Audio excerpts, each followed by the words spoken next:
welcome to the Asheville Design District podcast. I'm your host, Chandra Russell, and today I'm joined by special guest Jami Daniels, who owns Ernest, which is a co-warehouse business, and I can't wait to learn more about it. Thank you for being here. Yeah, thanks for having me. Yeah, so let's just dive right in because I've never met anyone that owns a co-warehouse. So tell us how you got here, and you're right next door, which is super awesome. Yeah, so our business is right here off 40, and we were a printing company before COVID, and our business was really changed and, took a real beating in COVID. Yeah. So we were looking around in terms of what else could we do with our skill set. We had gone down the road of, we were doing a lot of materials management and logistics. So in COVID, we moved to product fulfillment instead of literature fulfillment. Mm-hmm. So when we made that move, it just sort of made sense to use these other spaces. I also have a call center, and that went home right away. Like they went remote immediately in like March 18th of 2020. Yeah. And so we had that space available, and we were already doing this fulfillment. So it kind of made sense to create this pathway to other small businesses and use that space so now they can do their own product fulfillment. It's kind of in spirit like co-working, Right. but where co-working supports people to have like a desk job. This is people that have a product, they're doing their own, they have an online store, they're doing their fulfillment. So so it's basically the same kind of thing with like a, vibes, the cultural thing of co-working. Nice. So so that's in there.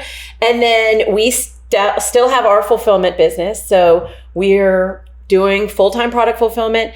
And then on the far side of our building is Devil's Foot, and they're producing craft sodas in there.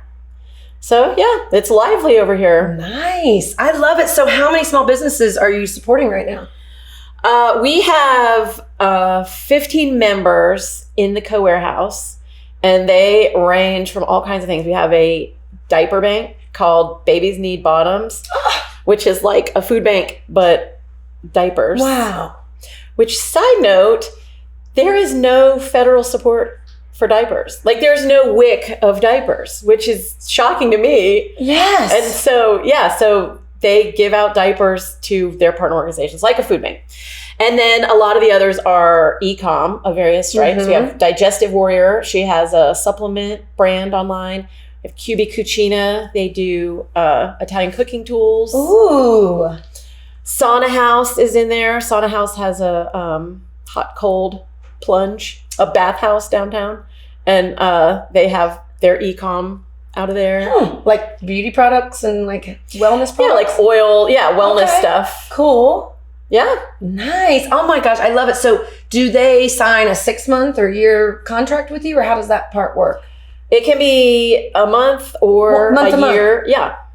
That is really cool. So where we live is like the entrepreneur that is scaling out of the garage. Yeah. They're busting at the seams. Yeah. Wife needs the dining room table back. They're like, it's hard to manage out of their house. You can't accept a pallet that you're racing every day to get to FedEx on time. And so this gives you between 250 square feet is our smallest, and then about 1,500 square feet is our largest. So it kind of is that stepping stone between the garage and choking down, a big old 5-year triple net personal guarantee. This is kind of that middle. Yeah. So we see it as like a little incubator. Yeah, it's an incubator. Yeah. Yeah. So it's on their path. Like they'll probably outgrow us and move on. Good. Yeah. Fly little birdies, right? Yeah. I love it. We're actually incubating a few startups out of here that aren't manufacturer warehouse related, but it's so fun. I'm sure you feel it. That energy of like ideas, and they're so passionate, especially if they're in that growth stage. Like it's just so fun to be around that energy. Yeah, it really is. Yeah. It's wild. Yeah. There's like scrappy. Like I am 3rd generation in my business. So fundamentally I have like an old business kind of like it's in its different iteration. Yeah. But it's kind of an old company. Like Ernest is my grandfather, hence the name. So love it.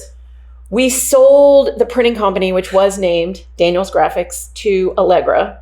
And then I had to kind of get out from under my own last name in a way. So Ernest was kind of a way to still keep it in that family name. And he was our founder, and all of our people are founders. So it's a bit of a nod to founders. And it's a double entendre, so that's cute. Yeah. Yeah. So I actually spelled it wrong, like, just real quick, because I didn't realize it was your grandfather. Well, I love that too, because you are a local. You grew up here. Yeah. So honoring your grandfather just like makes so much sense. And we don't get to meet a lot of locals, unfortunately. It just is what it is. But share a little bit. I mean, watching your grandfather work, and that must have instilled entrepreneurship in you, right? Well, actually, he died before I was born, so I didn't ever know him. Oh, wow. Okay. So he kind of exists a bit as a little character in my mind, actually. Right. But yeah, he started the business. He came here to die of tuberculosis because in the late 40s, it was often prescribed. Like the air here was prescribed. Yep. So my dad used to say he didn't die, so we had to do something. So he started a company. So he set up shop downtown on a park bench in Pritchard Park and typed papers for the neighboring businesses, Wow. which he parlayed into secretarial service. And then that's also how we got into answering service. Was AT&T used to do it, and they approached him and said, do you want to take this on? And he was like, what the hell? Consummate entrepreneur. He was like, sure. Yeah. So then my father really grew it into a commercial printing company and kept print and mail. And then, and the answering service, which we still have today. It's called Bright Bell.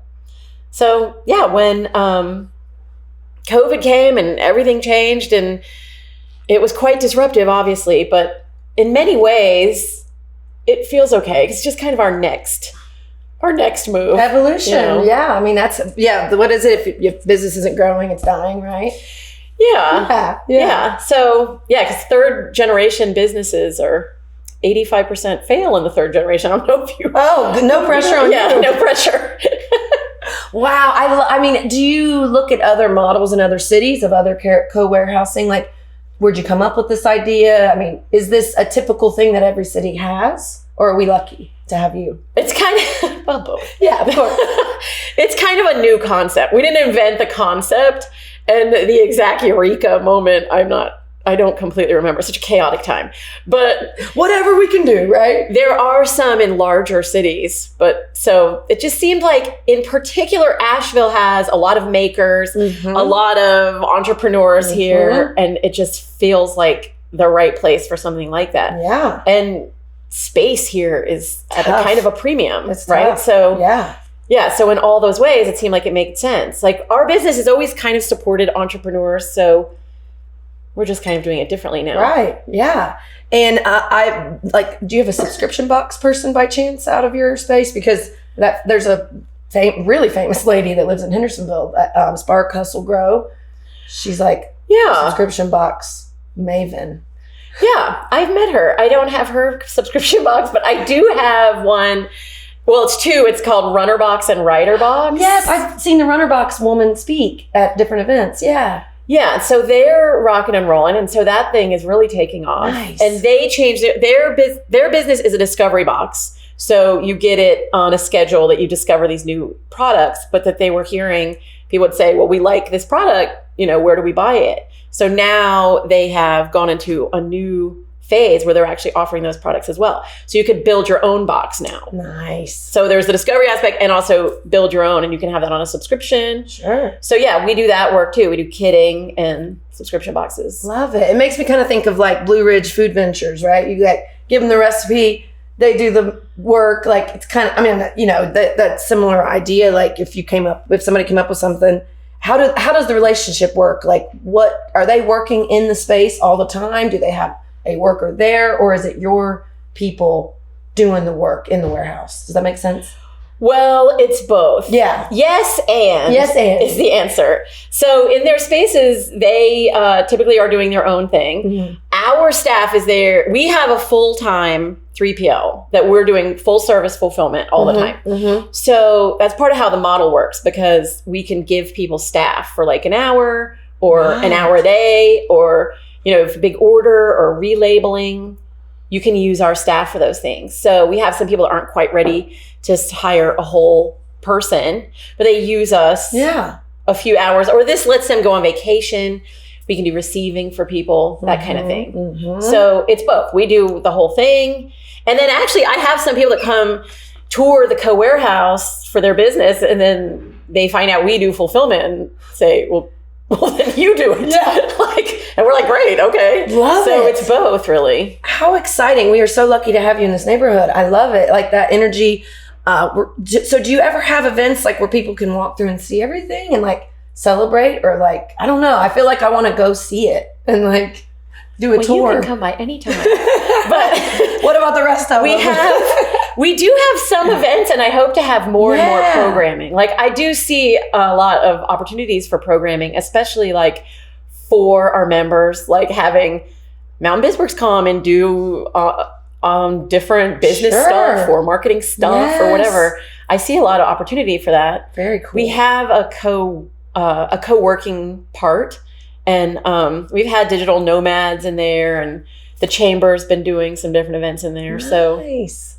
Very, very cool. I love it. We'll send some of them over this way because we do a lot of business classes and talks and fun things for entrepreneurs. Yeah, we should talk about that. Yeah, like get the flow going between our buildings. I love it.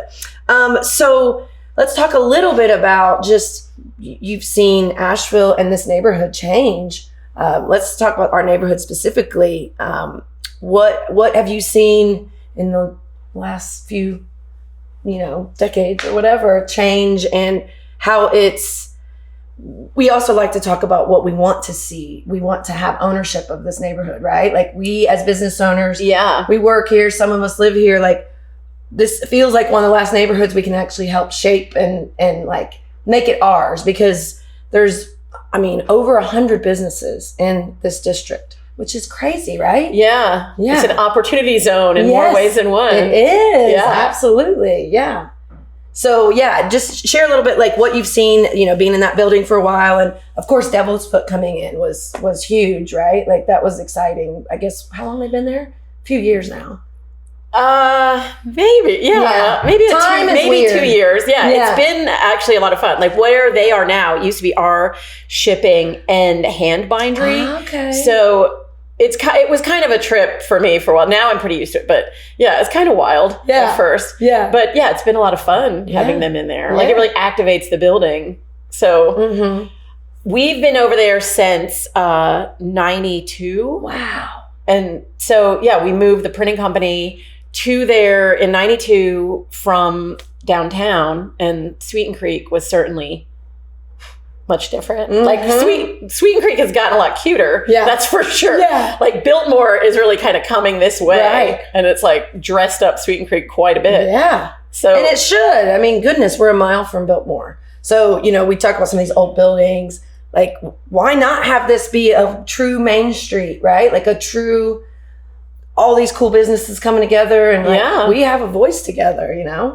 Well, and something that's unique to this area, aside from the design district supporting so many design facing things, construction facing things, is it also, I would say this area of town, you could probably fight me on this, but this area of town, more than others, uniquely supports things that are outside of food, drink, hospitality.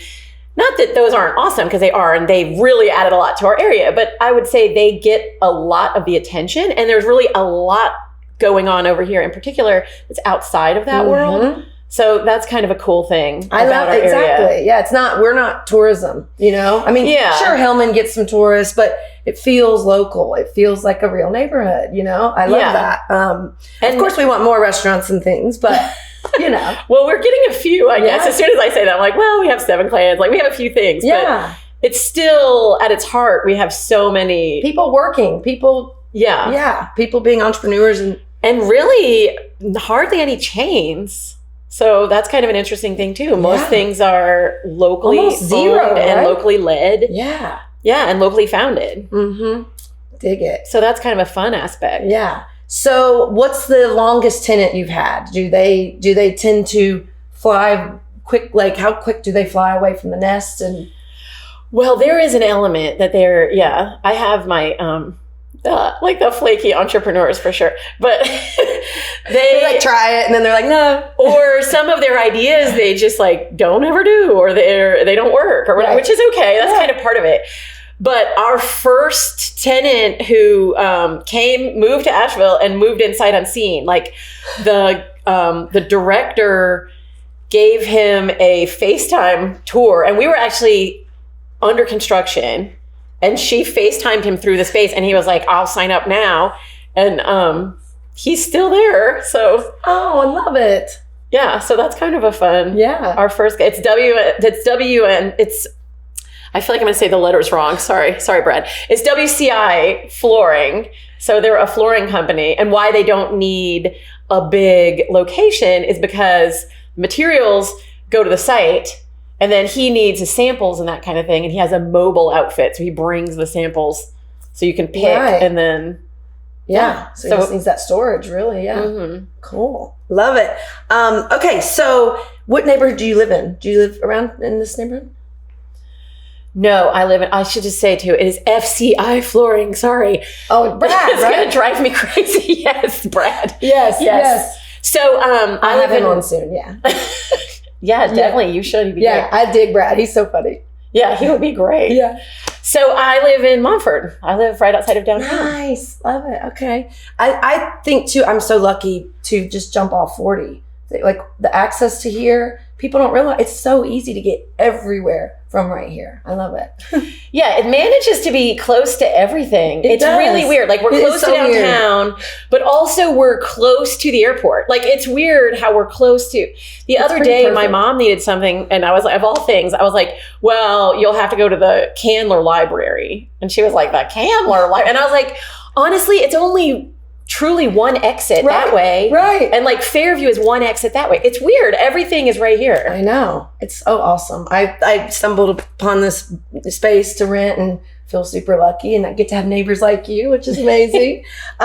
So for your vision for the 5-year plan, do you guys see yourself just continuing to have 10 or 15 entrepreneurs, or do you have plans for another space, or what's your thoughts? Well, in there, the walls are actually demountable. So right now it is set up to be 17. It's 17 spaces. Okay. Ranging from 250-ish to 1,500-ish. But they're sort of designed that you could actually move the walls around. So like if you were in 250 and you wanted to expand, we theoretically could rework the space. Mm-hmm. So right now, that's how it's set up. Now, I have been thinking about doing a second one. So, yeah, I have had that in mind, that keep going with it. Yeah. I mean, goodness, I can think of many people that would be interested and need your help. People are, like you said, the dining room table. I used to write for Capital Play business magazine back in the day, and I had to go to a woman's house, same thing. Her entire living room was full of everything. Oh, give her my number. Right? I'm going to connect you guys for real. I don't know if she moved out of that. She's my people, for sure. Don't let your house be taken over by your business, right?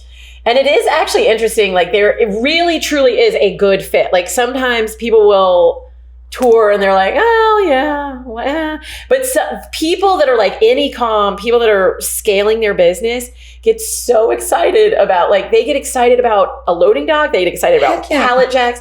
The fact that the carriers come, it's just funny. You can see them light up at the things we have in our space that let's face it, everyone doesn't get excited about a pallet jack, but our people definitely do. That's just high value to them. Yeah. I mean, here, we've got 50 pallets outside right now, because that's it. We're all here in this neighborhood, doing the work. Yeah. Yeah, for sure. Yeah.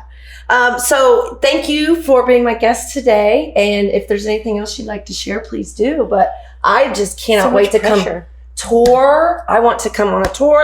We should totally do something fun, do a co-event. Definitely. July 20th, they're having their big anniversary party here. So I've been going to make that our grand opening. At Atelier Maison? Mm-hmm. Yeah, Atelier Maison is having their big anniversary party in the courtyard. So I'm like, ooh, why don't we have a block party? And everybody has stuff going on. Yeah, that'd be very cool. Yeah, let's do it. Let's do it. So we'll talk about it more. Thank you, everyone. And we will see you next time on the Asheville Design District podcast. And they know that everything's going to be there for them and ready. And yeah. And then it gives marketing like omniscient control over it, but then the reps can just get what they need and like do the thing and not have to like mother may I everything for marketing, which isn't necessarily the best use of marketing's time to be like, okay, here's the pins. Right. You know what I mean? Right. Yeah. So through there is Devil's Foot. The other side of that is Devil's Foot. And now is that like they rent that space from y'all, or is that a separate space? She's landlord. Both. Like they rent that end of our building. Okay. We're doing fuel goods, which is your offshoot. Right. Oh. So you can see, we're putting together the company. I guess there's so cool. I love being around. I always need people to. I love it. It's a really good job also for your your no good teenagers that are sitting around mine. eating all your snacks. Mine. Yeah. I'll take them. Yeah. Especially this summer. This box goes to speech language pathologists. This is like a kit they do with their